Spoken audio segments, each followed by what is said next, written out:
when you internalize your IT function, you start maturing a lot of the activities that happen in there. So things like let's look more closely at why we're doing stuff. Let's make plans that are shared amongst the executive leadership of the organization, and build plans going forward. And then, depending on the type of organization and how they look, they bring the IT function closer to the senior leadership.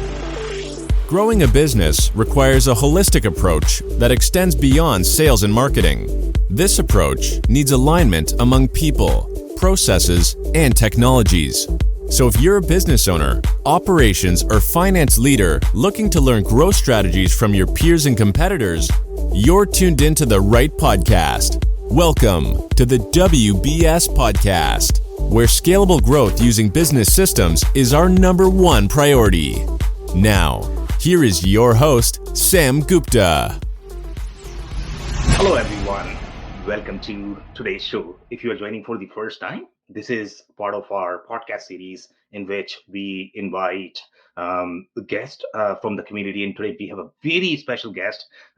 He brings a lot of experience from the not-for-profit government space, financial services. So we are going to have a lot of fun discussing that, peeling a lot of layers in those industries. Before we do that, we are going to start with the quick commentary about different episodes that we have covered. If you have not checked them, go back and check. We always bring very interesting guests from the community who have done the real work in the ERP enterprise architecture space. And we are going to be inviting a lot in the future as well. So stay tuned for those episodes. Generally, they get aired on my feed. So if you don't follow me on LinkedIn, please do. That's where you are going to learn about these episodes.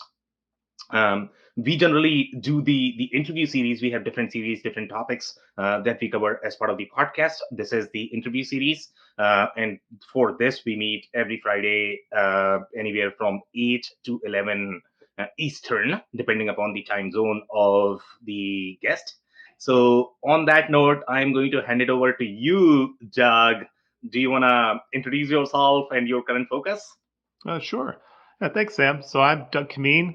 I'm the Chief Information Technology Officer at a nonprofit in the Rochester, New York area called Coordinated Care Services Incorporated. We're work in the mental and behavioral health space. We help governments, state entities, and other nonprofits in their work, helping deliver mental health services, helping provide supports for service delivery and practice transformation, which is really a fancy word for helping them do better at the work that they do.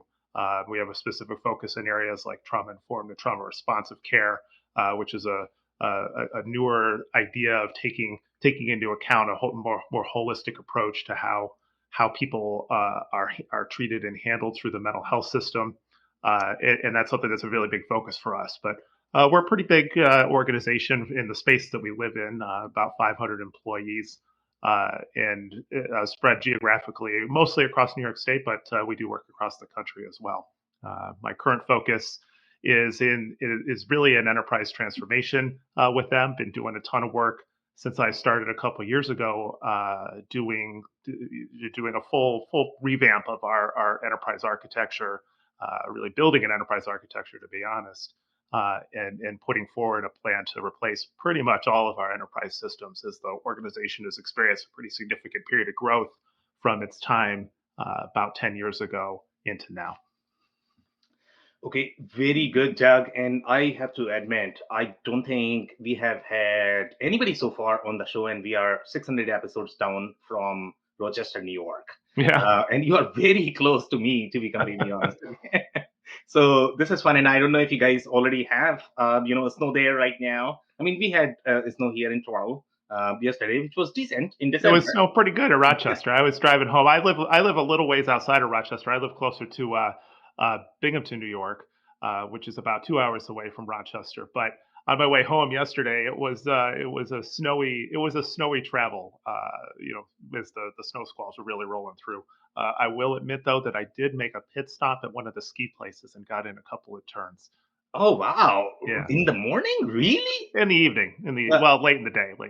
I see. Okay. You plan your afternoon home, the trip home right. Yeah. I took a couple hours of PTO, and it was opening day for the ski place that I normally ski at. So got a little bit of time in on the slopes, which is nice.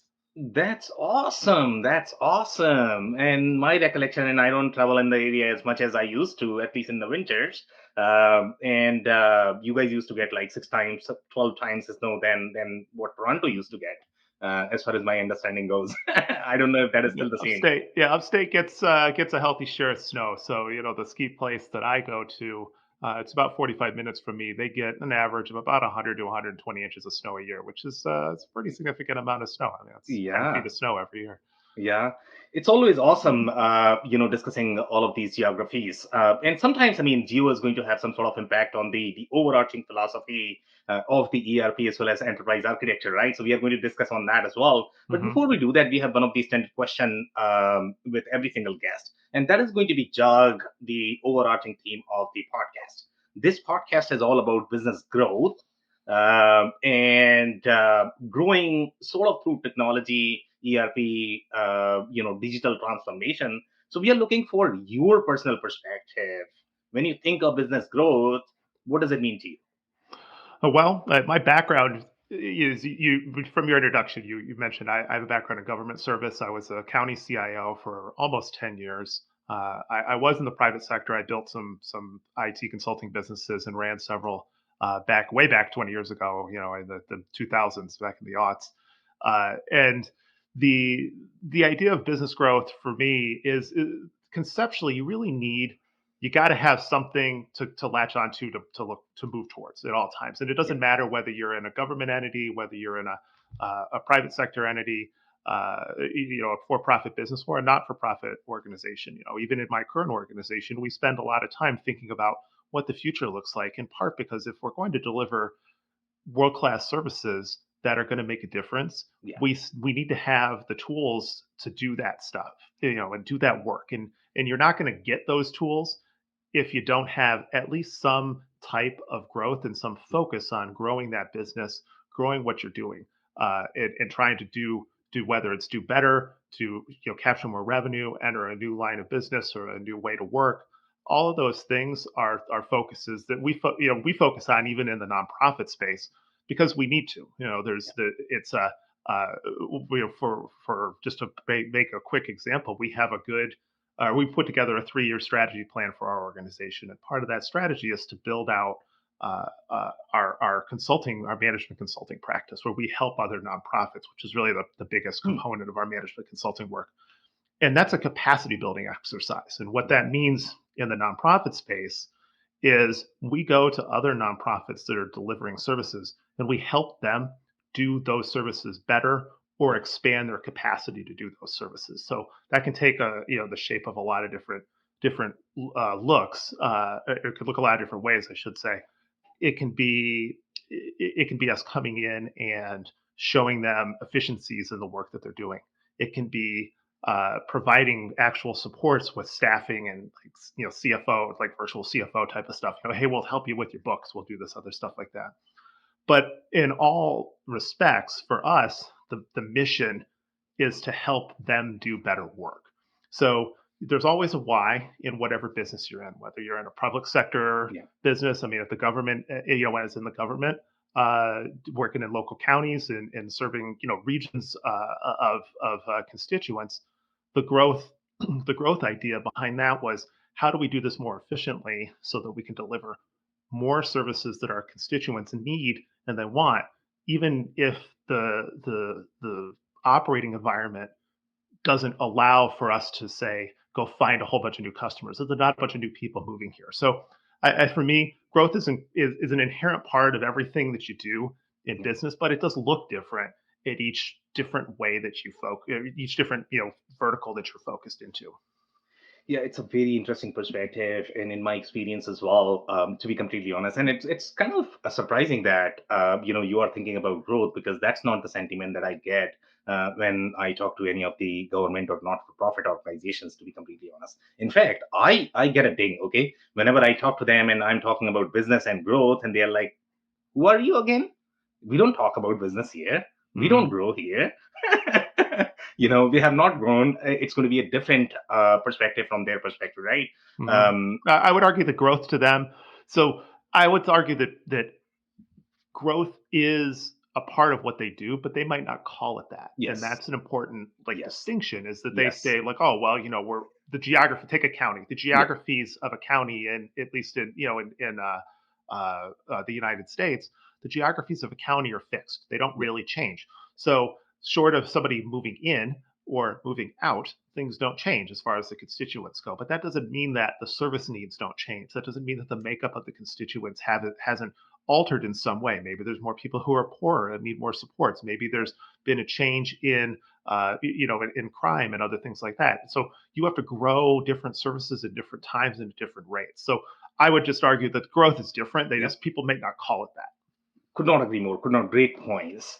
So we are going to come back to that. I'm going to speak to the audience just for a second. So guys, if you are, they are listening, we would love to hear where you are joining from. And if you have any sort of comments, experiences related to this, we always like to create this three-way conversation. Even though you might not be part of the conversation, but you are sort of part of the conversation. So make sure you guys share those. We are going to bring those, here as well, in terms of what you are seeing.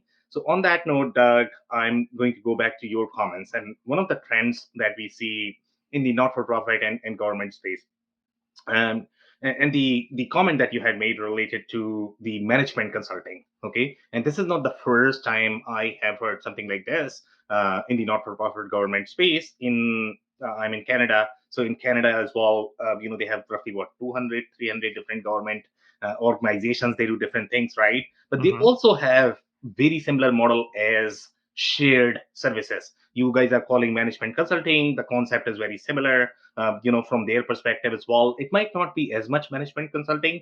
You might be doing a little bit of more strategy work, I guess. But the business model is very similar in terms of how they are sort of interacting with the other government entities.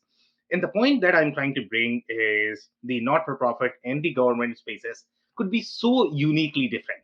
And I don't know if this is because they are trying to do whatever they can do in their power, and sometimes because of that, the business processes are not going to be as streamlined. And that makes it a challenge because if you're looking for any sort of enterprise software categories, ERPs, they don't sort of fit in. And the business model is always changing. So maybe share a little bit of perspective on that. What you have seen in the government not-for-profit space and the challenges that you have seen compared to for-profit. Sure. So in the government space, when you look at business process, you look at the tools you're using and things of that nature. A lot of times, the government has to invest in a tool, and then it has to use it to its like not just useful end, but like its like bitter end. Yeah. And you'll see that a lot. Hey, look, when I started at the county that I was CIO for a long time, as 8 years there, we were still using an AS400, IBM AS400, and we had a homegrown ERP system built on that. So we had hired programmers in the 90s. This was 15, 20 years before I ever started working there, but they hired some programmers, and that was the thing you did. Like you could hire programmers; they could write some software for you. It was Yeah. there was a bunch of code that was off the shelf, and you could bring those types of tools in or build those types of tools. But by the time I started, the methodology had changed. There was vertical tools that focus on this space. So you could go buy a software package, and the complexity of maintaining it had moved beyond the capacity of most government entities, whether they were mid-sized or even large-size organizations. So one of the key differences, though, is how you end up using those tools. So in a government, the service to the constituencies Yeah. is usually the paramount consideration, Yeah. and the consistency of the service delivery is prioritized over pretty much anything else. So as a consequence, you often see people like to kind of joke about this a little bit, but you'll see government websites that'll use what appear to be older technologies Yeah. and things that they're hanging on to. And there's two sides to that, to how they get there. One would be a lack of investment, so you can make a case that they didn't invest when they needed to and things like that. The other side is uh, the idea that they need to carry an investment to its logical end. Yeah. So something it'll live longer in a government entity than it will in a private sector entity because the motivations for what makes you need to change are just inherently different. So in a government service space, I'm going to use that tool as long as possible to maximize the investment of public dollars that we put into it.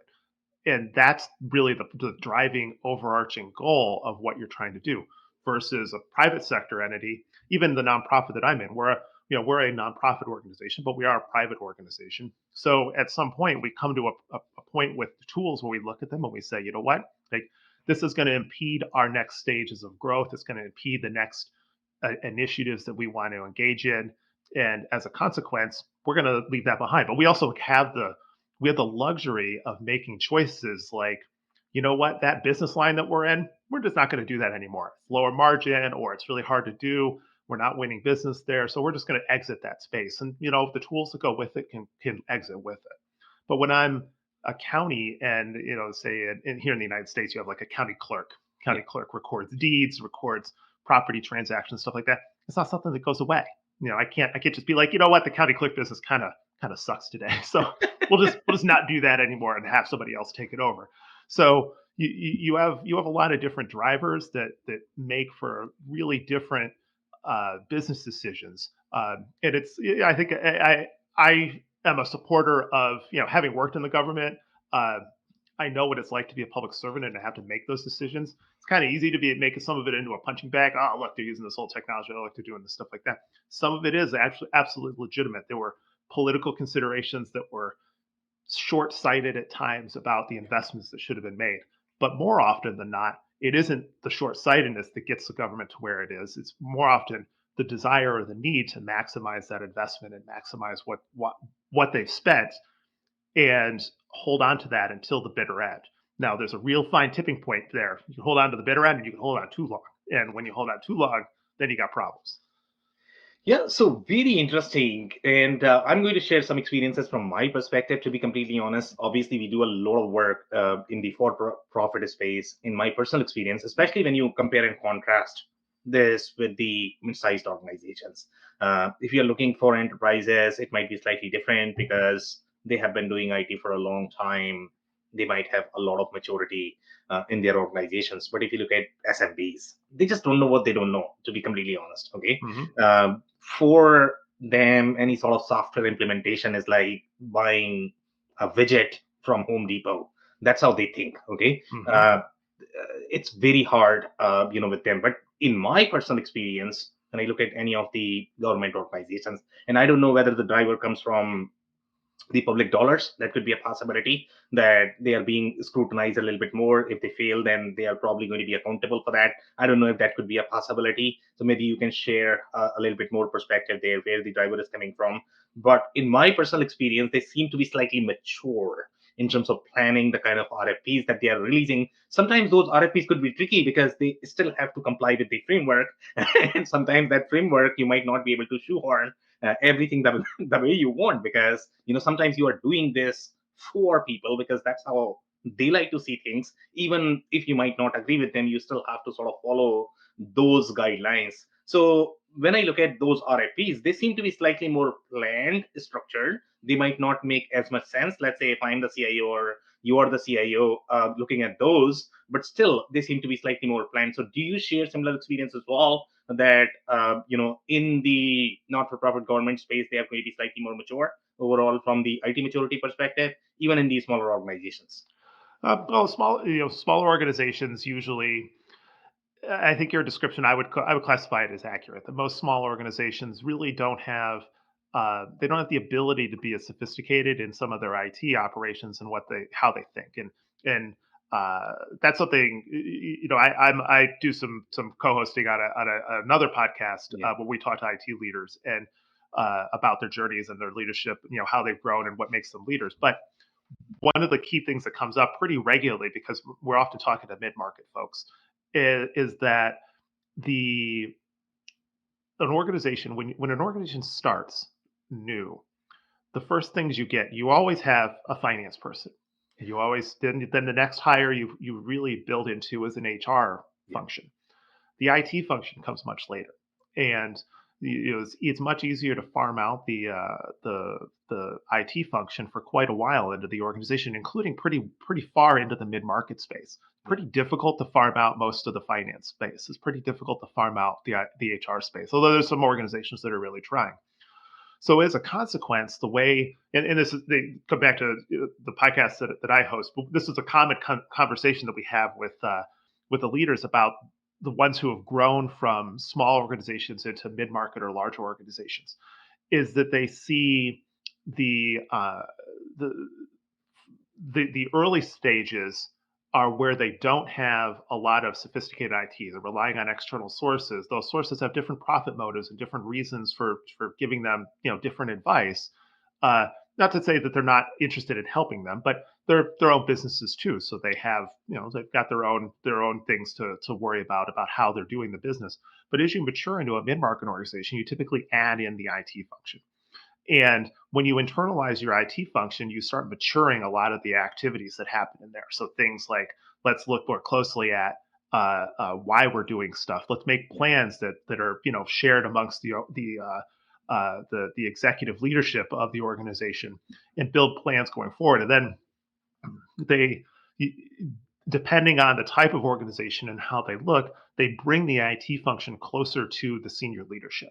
So in my organization, I report to the CEO, and I always call that uncommon, but that's not there's a couple different ways that the IT function usually reports. The most common, I would say, is probably through a COO.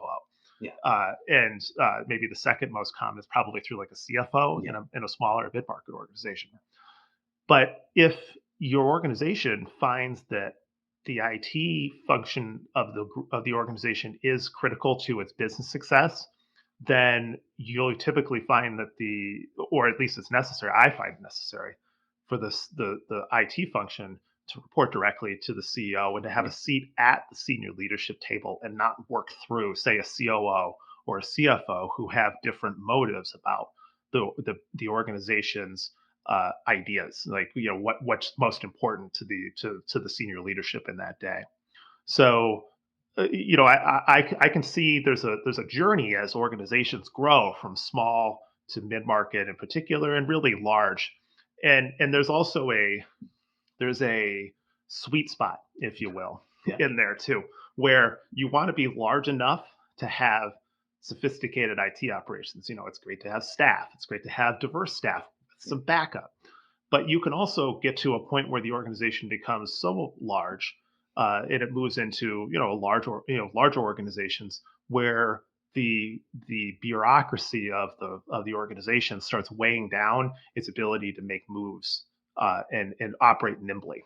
So that's another pretty common conversation that I've had with a bunch of folks is especially people who worked at publicly traded companies and things. Then they come back to a mid market organization and they're so shocked they're like, oh my god, like, this is great. I come here and how are you running? I'm just like, you know what? Today we should, we're going to subscribe 50 people to Microsoft Copilot today, or we're going to buy ChatGPT or whatever the du jour is.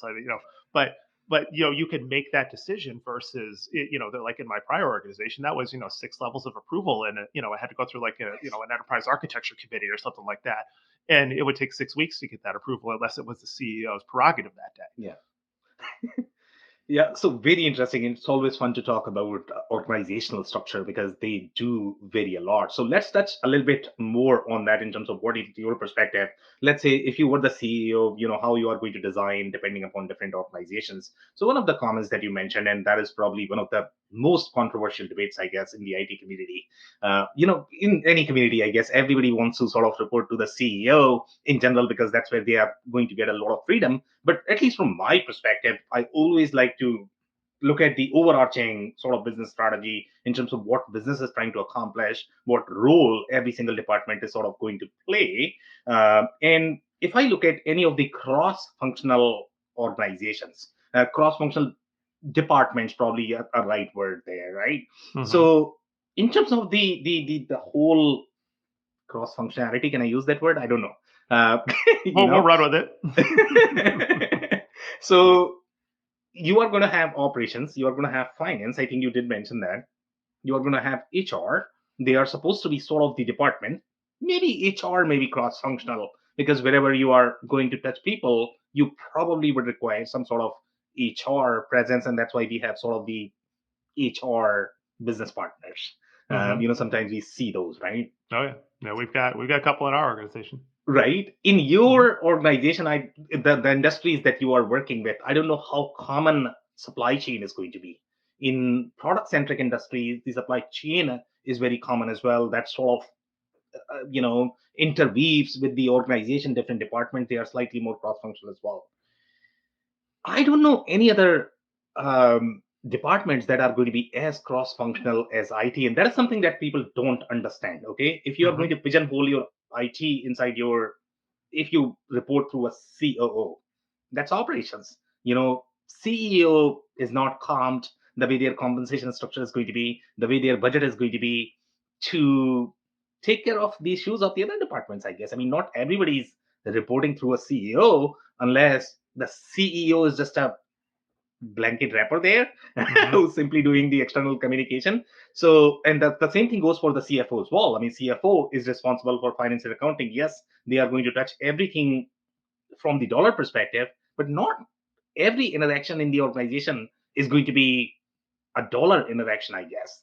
Hmm. So For that would sure. be my take. So do you have any sort of follow-up comments on based on I spoke a lot there, right? Yeah. No, absolutely. So I think I would emphasize that there's no one size fits all structure for any organization, and so like in our organization, we find that the efforts in our technology space are a critical component of what differentiates us as an organization. So as a result, it's believed that we make the belief that the IT function should stand alone at the senior executives table. But if your job is to, and I'll oversimplify this just for the sake of brief conversation, but if your job is to build, X widget, Yeah. and if there's a factory going on and the widget really doesn't have a lot of technical components to it, which is could again be oversimplified because pretty much every widget now has some sort of Yeah. technical Yep. component. But let's say it's a relatively non-technical component, and you just need to move the stuff along. So in that case, really an IT could make sense working in reporting to an operations role. So it really depends on the type of organization, what the organization is valuing, or maybe more importantly, what the organization sees as its most critical functions for success. So if IT and technological prowess is a key factor in driving success, then that's oftentimes where you see the IT functions and the leaders in the IT functions become elevated to the same levels as other C-level executives. Yeah, could not agree more. So let's go back to the whole comment about the evolution of different organizations. And one of the comments that you had mentioned that, hey, initially, any small organizations, they are going to start with finance. You have to have that. You are probably not going to have as many people in the organization. So, HR is probably going to be slightly delayed. I think you did mention that, right? But let's say if you look at least in 2024. Now you can get SaaS applications for pretty much everything. In my personal experience, Doug, finance is going to be, that does not touch the actual transactions, meaning that does not touch the experience. If you're sure, some people argue that, you know what, if you are going to take maybe a month in closing your books, that's probably too bad. I get it, but that is still not the experience part. The experience that any organization is going to serve, especially from the not-for-profit government space. When people are waiting, I don't know, let's say if you're a government organization, and you are trying to, I don't know, pay your property taxes, and if that is going to take maybe 5 days or 7 days or 20 days, then people are probably not going to be happy Hmm. about it, right? And that is Yeah. something that you need to address because that is the experience that they're looking for. Hmm. Now, finance does not have to deal with that, even though there might be a financial aspect of the organization. Or let's say if you are going to be on the ERP system, and I don't know if ERP system is going to work for these interactions in the government and not-for-profit space, and that's where I feel that the government and not-for-profit organizations, they're slightly different overall from the enterprise architecture perspective. So talk to us about your experience in different components of the enterprise architecture, evolution of different companies, how they sort of evolve, and how that enterprise architecture is going to evolve in the government and not-for-profit space. Ja. Sure. Yeah. So one of the things that I learned more recently in my work in my current role is, I mentioned we've been going through a pretty significant transformation. We experienced, our organization is over 30 years old, but in the last 10 years we experienced a significant period of growth, and that growth led us to, we had systems that were designed prior to that growth, and so they've run their course. We now need to we analyzed them. We looked through and said, okay, like this is designed, siloed applications designed for an organization half our size. Yeah. How do we build new integrated stuff? So that started and prompted me to look through my journey, or start a new journey with us, I should say, through enterprise architecture. So we brought in a gentleman who actually specialized in enterprise architecture, who's become a really great colleague of mine, and really a friend, a professional friend of mine that I enjoy working with immensely. And he introduced me to a lot of the concepts of enterprise architecture and what they are. So, building your operating models and understanding how your underlying your underlying organization functions to build out things like your target state architectures, and then create the heat maps of like where you stand on for the different technologies that you need to build the functions that you have. One of the things that I did find really interesting about that journey with him, as I learned about all these, this I call it the new terminology that, here, hey, look, let's do, let's go ahead and build an operating model. Here's the diagram that I came up with after interviewing and talking about your organization, or here's the target state architecture. Well, I actually was doing a lot of that stuff before, and this is so I emphasize this to a lot of folks that I talk to, is that you're ultimately doing a lot of enterprise architecture work. If you're an IT leader, you're almost certainly doing a certain amount of enterprise architecture work. You don't even know it. And what I mean by that is, let's say at the county. So at the county, we had a prescribed way we set up our computer systems, and so we had uniformity, and we could deploy them to different departments and stuff with their own software. But each department in like a county function typically has its own vertical software that does the work. The county clerk software is very different than the public safety software that's needed to do 911 dispatching, and each one has their own verticals and their own separate systems. But you still need to figure out how to run them as a group while still maintaining a certain level of separation. So what do you bring in? What tools do they want? The county clerk people come over and say, you know what, we need to use Box to share files or something like that. And then the sheriff's department comes over and says, hey, you know what, we want to use Dropbox instead. So a super simple example, but who tells them no? And I don't mean, not to make the IT the department of no, but who ultimately guides them to a common application, a common set of frameworks, a common set of tools. And that's almost certainly the IT leader in the space, whether it's the IT director, the CIO, those types of things, or depending on the size of the organization, maybe a deputy deputy CIO. That's enterprise architecture at the end of the day. In your head, you're hanging on to a target state architecture that defines the applications that you want to see and that are most appropriate in your organization. So for me, that was pretty major as I really came on this journey with CCSI and worked with a bona fide enterprise architect who had worked at major like healthcare plans and stuff like that. Big organizations building corporate enterprise architectures. But how do you scale that down into an organization? We're a mid-market organization, about 500 staff, so we're a substantial size, but we're not a large business. So that's there's a balance to be had about what you can invest in and what you need to spend your time on. But for us, I found that doing the work to build those tools in advance and bringing in some other things like we relied on a number of pieces from Scaled Agile framework, which are things like value stream maps and lean value canvases, and building some epic hypothesis statements for a lot of the work, or a lot of the tools and functions that we wanted to work on, which really was a translation from software development, because a lot of the Scaled Agile framework is really focused on software development lifecycle. So we were reapplying a lot of that into the work that we were doing to identify our enterprise corporate system. So this could range from the ERP to the CRM to the workforce management Yeah. to the learning and development systems. So an LMS, a learning management system, any of those types of things all fall into this bucket. And how do you create a system that the end goal is to work together seamlessly? And there's a couple of different approaches you could do and what you value. So in our case, we placed a high value on interoperability Yeah. and simplicity of integration between the components. And that's in part from our own experience that we found as a mid market organization. In our prior iteration, before we had, so if you go back about 10, 12 years in our organization, they had only just started to hire internal IT, when we were only about, 150, 200 staff.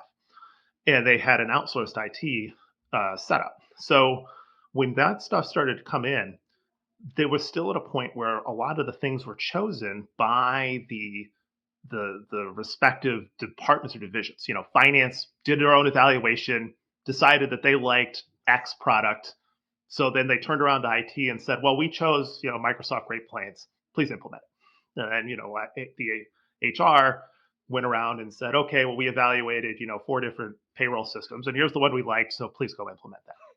And then eventually, in between those two periods, so the period when they chose all those applications and the period when I came on board, they went through a period of having some leaders who were software developers, and there was this philosophy of we can integrate them. This is the software developer solution to the problem is we could build software to fix this, right? So, and I'm not knocking it. It was there's a lot of sophisticated work going on here, but but it's a choice, so you make a choice in how you want to tackle the problem that you're facing. Yeah. And in that case, at the time that the individual was there, the hammer in their tool belt was software development. So the nail became, let's develop some tools for this. And so that's what the hammer went after.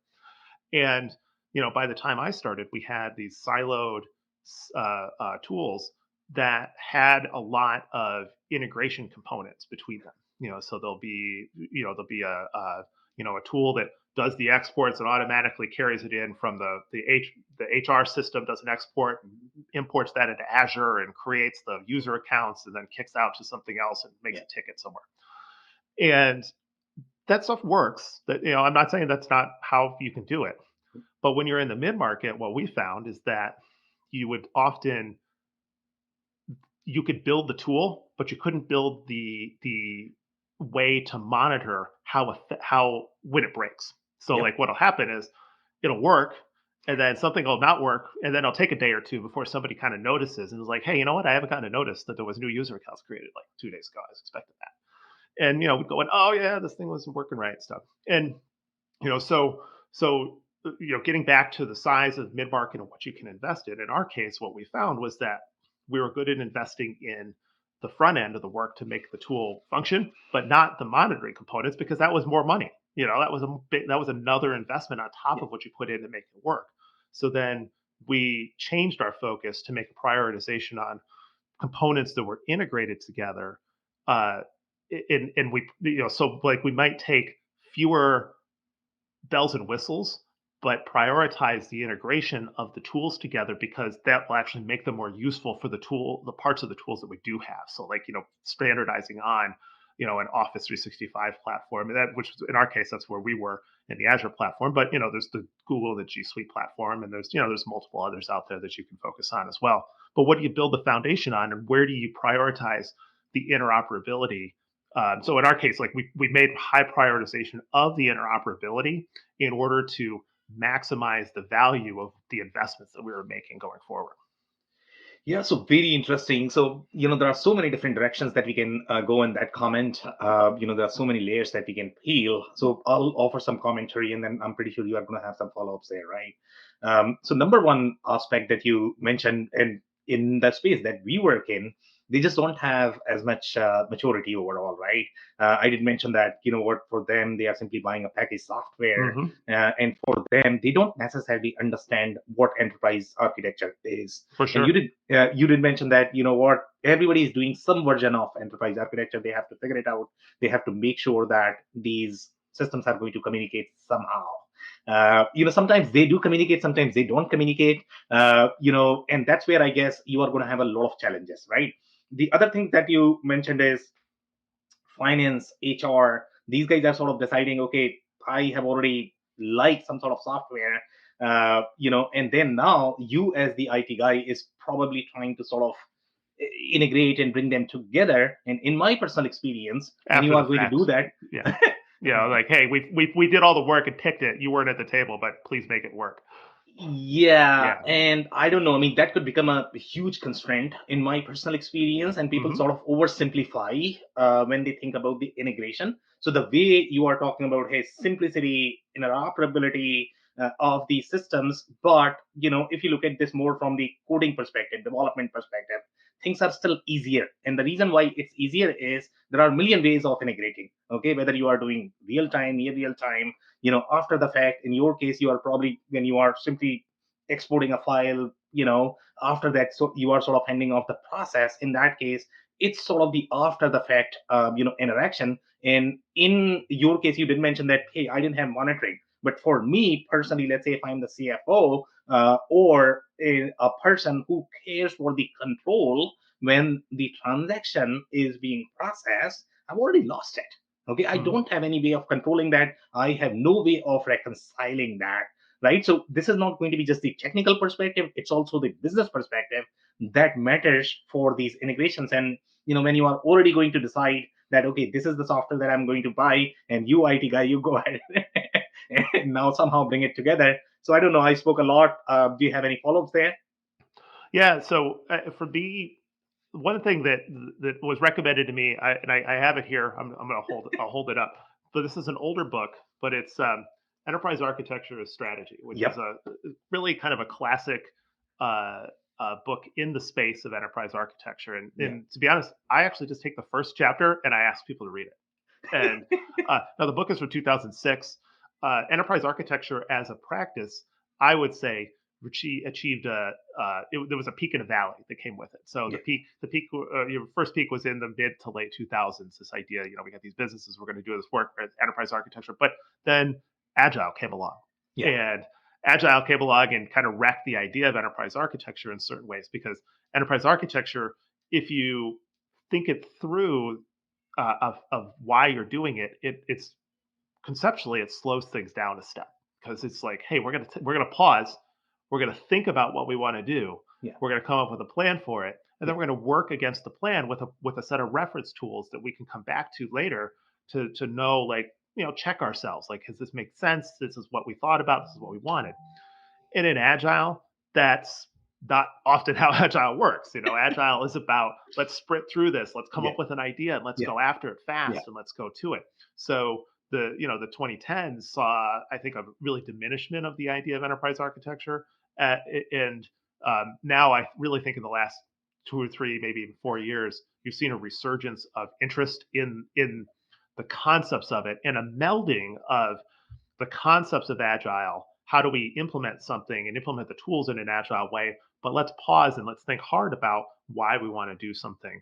Yeah. Because like having a seat at the table for IT, and of course, this is self-serving. I'm an IT leader. I think I should be at every table. But the the truth of the matter is that, at least as I see it, and my experience that I've been shared from colleagues that I work with, is that when you bring me in as the IT leader, uh, your outcome is often better. Yeah.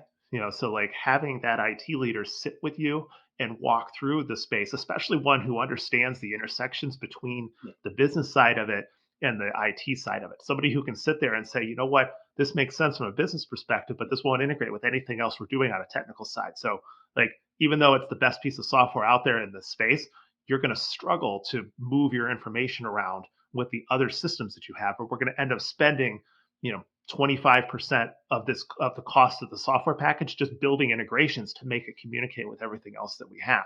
So, thinking through those, like that ultimately becomes the that is the savings. And it's hard because it's hard to get credit for not driving the car off the cliff. Yeah. Like, hey, okay, great. People don't see that you did it when Yeah. it happens, and there's a high value to that, and it's it's a lot of relationship building. It's a lot of building empathy with folks, building the trust of your organizations. When I started, small anecdote here is that like I started at the county, and the IT prior to me was a little more old school IT. My predecessor was one of the ones who helped build the aforementioned AS400 system and stuff. So they came from a very different mentality about how IT was supposed to function and why. And when we would have an outage, like so it was like 6 weeks in, and we had multiple buildings, and we had our own fiber strung between the utility poles between the buildings, and a squirrel chews one of them. So all of a sudden, there's the public safety building where the sheriff's office is and stuff. They're offline, and we have a process to repair this. We call a firm and do all these other things, Yeah. and it's probably a couple hours before they can get there and splice the fiber back together. And I get a call from the secretary of the sheriff's office, Yeah. and so the sheriff's secretary is like, oh, this is Diane, the sheriff's secretary. Yeah. The sheriff wants you to give him hourly reports on how this is going and what's going on, and so like they have no faith that anybody's doing anything worthwhile. They demand all this, so they start making all these demands. Yeah. And that was when I started. But when I left, I remember about 6 months before I left, we had a car hit a telephone pole. Unfortunately, nobody was hurt in the car. The telephone pole was quite hurt, and telephone pole was busted in half, and our fiber was ripped down. And we put out the appropriate notice to all our staff. We let them know. That was number one. Number two, we had some level of backup at that point. It made it a little easier, and we were able to transition. But there was still some downtime. Yeah. And even when there was downtime, they called. They're like, the tone of how we were communicated with was totally different at that point. It was, hey, we're sure you know about this, and we're sure you're working on it, but we just wanted to confirm that there's an outage at the sheriff's office. And we're like, yeah, there is. We're working on it. Here's the thing. Yeah. We'll call you, give you an update. They're like, okay, thanks. Please let us know when it's done. And so like the night and day difference from start to finish. Yeah. Defines the relationship that to me like exemplifies the value of building that relationship and building the trust, and then that translates into them calling you as an IT leader to come to the table and say, you know what, we're looking at this new tool and we'd like you to sit at the table with us, not because you're going to take it over or you're going to tell us no or you're going to do all these other things, but because having you here is going to drive huge amounts of value for what we're doing. And even in the government space, there's a lot of positive impact from that. Yeah, so very interesting story there, and I absolutely enjoyed that, to be completely honest, because I've seen that too, and especially for people who may not have done as much IT technology, this is going to be substantial fear in their mind in general. In terms of, okay, am I sort of handing over the control, and if I'm not going to get the updates, then I'm probably going to have some challenges here. But going back to your comment related to agile as well as enterprise architecture, so let's touch a little bit more on that, okay? And there was and I don't know if this is a misunderstanding, misconception, and you can tell us more, right? There was no sort of overlap between these two. The way they were done, I think it was the implementation practice, because of which I think people sort of got confused about the how these two things can be done together. Obviously there are a million ways of doing agile. There are a million ways of doing enterprise architecture as well. You can overload the whole process of agile. You can overload the process of enterprise architecture as well. But you can also make the whole effort of enterprise architecture agile as well, right? And that is where I guess people don't sort of understand that. And sometimes they are sort of overthinking the whole aspect of enterprise architecture, and they feel that if they are going to develop these components, and sometimes even with agile, the whole philosophy was that you have to deliver business value, and business value needs to be communicated, needs to be realized, needs to be understood. You have to build the consensus. You can't create something and then figure out how that is going to work in the overarching picture. So that was my understanding.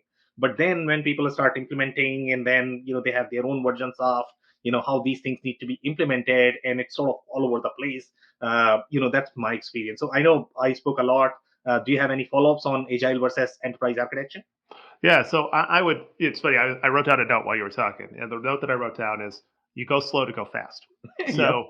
So the idea here is that agile different people can have differing opinions, of Yeah. course. Yeah. So your mileage may vary. In my experience, the pause that you take to merge together agile delivery methods with enterprise architecture's core tenets is that you pause up front and make some level of investment to make sure that you have a good check to understand what are we coming back to. And that's because take for instance my current enterprise application development strategy. We currently have four different major applications with different implementation teams going at the same time. So we ultimately selected NetSuite Yeah. as our core the core of our system. But NetSuite is an integrated tool. It's ERP, it's CRM, Yeah. it's the HR function, it's the payroll function, all in one. So we're implementing them in pieces, but that means that at different points you've got a lot of different stuff happening with different teams. How do you keep them together? So like Yeah. agile is going to help us execute the steps of each one of those implementations. We're gonna they'll do whether they call it a sprint or not, but it's functionally what they do. They do a little bit of development time. They come back, they talk to us, we give them feedback, we go back again. So those are really sprints and reviews. But how do I know that this project and this project and this project, so project A, B, and C, Yeah. are integrated with each other and will end up in the same place? Yeah. So in a traditional agile environment, they're pretty much just independently functioning things. Yeah. So somebody has to keep track of how they're going and how they fit together in the long run. So to me, that's where the intersection with enterprise architecture comes in, is because I can start at the beginning and I can say, this is the goal that we had. And another piece that enterprise architecture really helps with, in my opinion, is helping find a defensible way to specify why we're making choices and not let the choice of the moment rule the day. So like people get wowed by some big like fancy presentation from a bunch of salespeople on Yeah. this tool. Like take Yeah. a learning management. We're going to be like in our organization. We're looking at a learning management system soon to replace one of the ones we have. And I'm going to, per our enterprise architecture, it should highly and tightly integrate with one of the tools that we have. So that'll Yeah. become either the Azure Stack and Microsoft's like Viva platform and stuff like that, or Yeah. it'll be NetSuite. So Yeah. there's really two options there. But we're going to look at the tools, only the tools that integrate those. And the enterprise architecture is defining that how and what we're going to. It creates like the enterprise architecture is like the guardrails on the road. Yeah. And then the agile is how we drive down the road. Yeah, could not agree more. So let's touch some more on that. And I think there's a little confusion there. And you made a very interesting point there. From the ERP perspective, and this is probably going to be the confusion, among a lot of folks that are going to be from the ERP community. In general, when you look at it, and I don't know how this implementation was, to be completely honest, but overall, when you look at the ERP, one of the controlling factor or the driving factor from the ERP perspective is the tightness of the data model. And sometimes that tightness of the data model, what it does is you cannot implement these pieces independently. In your case, you mentioned that, you are implementing finance separately. We're experiencing HR exactly that right now. my ERP guys are saying that, Yeah. what the hell is happening here? That's not Mhm. possible. How do you do that? So because the constraints are really from the data model perspective, if the data model is going to be embedded, and if you have those controls and the financial controls that are going to be enforced at the data level, and that's where you are going to get the data integrity, etc., in your model, and that's why you sort of implement ERP. Otherwise, why do you need an ERP to begin with, right? Mhm. So let's say if somebody is doing a little bit of ERP and they want to operate independently across these functions. Number one, is that possible? How would you approach that, I guess, and how you have approached in your engagements? Maybe talk a little bit about that. Yeah. So in our case, we thought hard about which ones are yoked to one another. Yeah. So for instance, we can't when we did ours in phases, or we're planning ours in phases. We're currently in our phase one and starting our phase two. So we're at the back end of our phase one implementation and overlapping with starting our phase two design session work. But there are certain functions that you have to be mindful of how they interact with each other, and then what the investment is or the consequence is of implementing certain things at certain times. So in our case, for example, we're going live on like our HR and our payroll systems but we're not going live on our timekeeping system. And that's because the ERP component, when we actually switch our core finance software from our current platform into NetSuite, that doesn't happen until phase 2. So if we moved our timekeeping system over, our timekeeping system is linked pretty closely, and the integrations are all built with our current finance system. So then you would have to rebuild integrations really back to an old finance system, only to then redo the integrations into the new NetSuite product. So you have to give consideration to the sequencing of how these things work together and how they interact with each other. Because some of them are like the data constraints of having this tool that has all this data in it.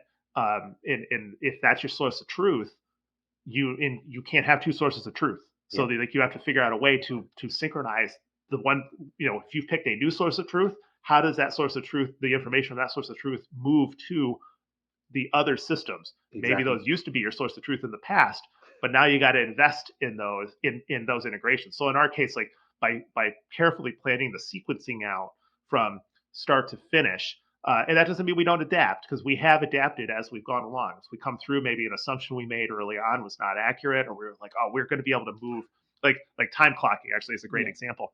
We are intending to use like NetSuite's time clocking features, which is like punch in and punch out. And which is different than time tracking, like billable time tracking. In this case, we could go live on time clocking, but then we'd have two systems. And we'd have to build new integrations to keep that second system going, or bring the data that we're generating in NetSuite back into an old system. Or we could just wait a few months and let it go live with the new ERP when that goes live as well. So, I think to answer your question at a high level, you really have to give consideration to what those intersections are. You have to be mindful of the platform that you're choosing, or platforms, how they integrate. You really have to think hard about what is your source of truth, and when does that source of truth change? Because that's an important distinction too. Because like you're a source of truth A, and you need to move to source of truth B. You have to figure out when that happens and what the consequences of it are. Yeah, could not agree more. Great discussion, and we can probably go on for hours here. Obviously, Doug, you know a lot. Okay, but we are close to our time right now, so I don't know if you're going to have any sort of closing advice, for the CIOs who may not have done as much work, or maybe CFOs, they might not have a CIO like you. So what would be your closing advice for them? To me, I would say that for CIOs and directors, one of the things that's most important is to think hard about being understanding of the business and what the most successful IT leaders, and when I interview on the podcast that I'm on, all the most successful versions of those leaders are the ones that know their business that they work for and know how to be a translator between the two. So being knowledgeable in your IT space, but being able to talk to the people that are not, and not have them feel, have them feel that there's a high value to that conversation. That really is one of the secret weapons to being a highly effective CIO and IT leader. Could not agree more. Great advice, Doug. Once again, thank you so much for your time. So that's it for the episode for today. If you joined for the first time, this was part of our interview series, for which we meet every Friday between 8 a.m. to 11 a.m. Eastern. So make sure you guys, check our future episodes as well. We are going to have a lot of guests lined up. On that note, thank you everybody for tuning in. Thank you so much, Doug, once again for your insights and time. You're welcome. Thanks for having me. Thank you for listening to another episode of the WBS Podcast. Be sure to subscribe on your favorite podcasting platform so you never miss an episode. For more information on growth strategies for SMBs using ERP and digital transformation, check out our community at WBS.rocks. We'll see you next time.